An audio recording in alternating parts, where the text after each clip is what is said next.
എല്ലാവർക്കും നമസ്കാരം. ഡോക്ടർ സൗമ്യ സെന്നാണ്. ഇന്ന് ഹെൽത്ത് ടിപ്പായിട്ട് ഞാൻ കാണിച്ചു തരുന്നത് നമ്മുടെ കുഞ്ഞുങ്ങൾ സ്കൂൾ വിട്ട് വരുന്ന സമയത്ത് കൊടുക്കാൻ പറ്റുന്ന വളരെ ഹെൽത്തി ആയിട്ടുള്ള ഒരു സ്നാക്ക് ഉണ്ടാക്കുന്ന രീതിയാണ്. ഇടയ്ക്ക് നമുക്കൊരു ചേഞ്ച് ഒക്കെ വേണ്ടേ. അപ്പോൾ ഇത് മെയിൻ ആയിട്ട് ഇതിന്റെ ഇൻഗ്രീഡിയന്റ് എന്ന് പറയുന്നത് അവിലാണ്. ഞാൻ ഡീറ്റെയിൽ ആയിട്ട് എന്തൊക്കെയാണ് ഇതിൽ ചേർക്കുന്നത്, അതിൽ നിന്ന് നമ്മുടെ കുഞ്ഞുങ്ങൾക്ക് കിട്ടുന്ന ന്യൂട്രിയൻസ് എന്തൊക്കെയാണെന്നുള്ളത് പെട്ടെന്ന് കാണിച്ചു തരാം. അതിനുശേഷം ഇത് തയ്യാറാക്കുന്ന രീതി വളരെ പെട്ടെന്ന് കാണിച്ചു തരാം. അപ്പോൾ ഇതൊക്കെയാണ് നമ്മുടെ പ്രധാന ഇൻഗ്രീഡിയൻസ്. പ്രധാനമായിട്ടുള്ള അവിൽ ധാരാളം കലോറി അടങ്ങിയിട്ടുണ്ടെന്ന് അറിയാലോ. അടുത്തത് വെല്ലം അഥവാ ശർക്കര, ധാരാളം അയൺ ഉണ്ട്, മധുരത്തിന് ധാരാളം.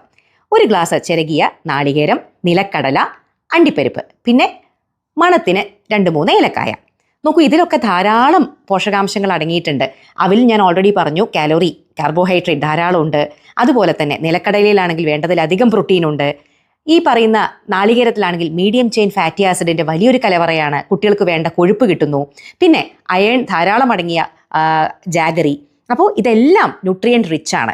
ആദ്യം തന്നെ നമ്മൾ ആ വെല്ലം ഒരു പാവ് ഉണ്ടാക്കുന്നു, equal amount of water add ചെയ്തിട്ട്. അതിനുശേഷം കുറച്ച് നെയ്യിൽ ആ അണ്ടിപ്പരിപ്പും നിലക്കടലേക്കും ഒന്ന് വറുത്തെടുക്കുന്നു. അതിനുശേഷം അതേ പാത്രത്തിൽ തന്നെ നമ്മൾ ആ ചിരകി വെച്ച നാളികേരം ഒന്ന് ചൂടാക്കിയെടുക്കുന്നു. അതിൻ്റെ പച്ചപ്പ് പോകാൻ വേണ്ടിയിട്ടാണ്. അതേ പാത്രത്തിൽ തന്നെ നമ്മുടെ അവിലും ഒന്ന് ചൂടാക്കിയെടുക്കുന്നു.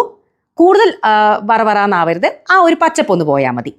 അതിനുശേഷം നമ്മൾ ഉണ്ടാക്കി വെച്ചിരിക്കുന്ന ആ പഞ്ചസാരപ്പാനിയല്ല, ശർക്കരപ്പാനി, അതൊന്ന് അരിച്ചെടുക്കുന്നു. എന്തെങ്കിലും പ്രശ്നങ്ങളൊക്കെ ഉണ്ടെങ്കിൽ അതൊക്കെ ഒന്ന് പോകാൻ വേണ്ടിയിട്ടാണ്. എന്നിട്ട് ആ അരിച്ചെടുത്ത ശർക്കരപ്പാനിയിലേക്ക് നമ്മൾ ചിരകി വെച്ചിരിക്കുന്ന ഒന്ന് ചൂടാക്കി വെച്ചിരിക്കുന്ന നമ്മുടെ നാളികേരം ആഡ് ചെയ്യുന്നു. നോക്കൂ, ഈ നാളികേരം എന്തിനാണ് ഇങ്ങനെ ഒന്ന് വേവിക്കുന്നത് എന്ന് വെച്ച് കഴിഞ്ഞാൽ ഇത് കേടുവരാതിരിക്കാനാണ്. പച്ച നാളികേരം ചേർത്ത് കഴിഞ്ഞാൽ പെട്ടെന്ന് തന്നെ ഈ ഉണ്ട 2 ദിവസം കഴിയുമ്പോഴേക്കും ചിക്കടിക്കും. അതിന് വേണ്ടിയിട്ടാണ് നമ്മൾ ഈ നാളികേരം വേവിക്കുന്നത്. അതിനുശേഷം അതേ പാനിയിലേക്ക് തന്നെ നാളികേരം ഒന്ന് വെന്ത് കഴിയുമ്പോൾ നമ്മൾ മാറ്റി വെച്ചിരിക്കുന്ന വറുത്ത അവൽ നമ്മൾ ആഡ് ചെയ്യുന്നു.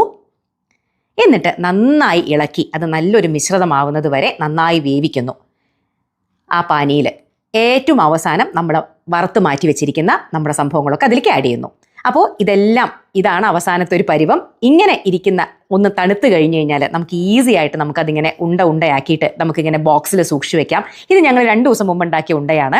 അപ്പോൾ അതൊക്കെ ഏകദേശം കഴിഞ്ഞു. ഇനി 2-3 എണ്ണേ ബാക്കിയുള്ളൂ. അപ്പോൾ ഇത് ഫ്രഷായിട്ട് ഇത്തരത്തിൽ നമ്മൾ ഉരുട്ടി വെച്ച് കഴിഞ്ഞാൽ അത് തണുത്ത് കഴിയുമ്പോൾ നല്ല രീതിയിൽ എത്ര ദിവസം വേണമെങ്കിലും നിങ്ങൾക്ക് ഉപയോഗിക്കാൻ പറ്റുന്ന കുട്ടികൾക്കുള്ള നല്ലൊരു ന്യൂട്രീഷ്യസ് സ്നാക്കായിട്ട് ഉപയോഗിക്കും.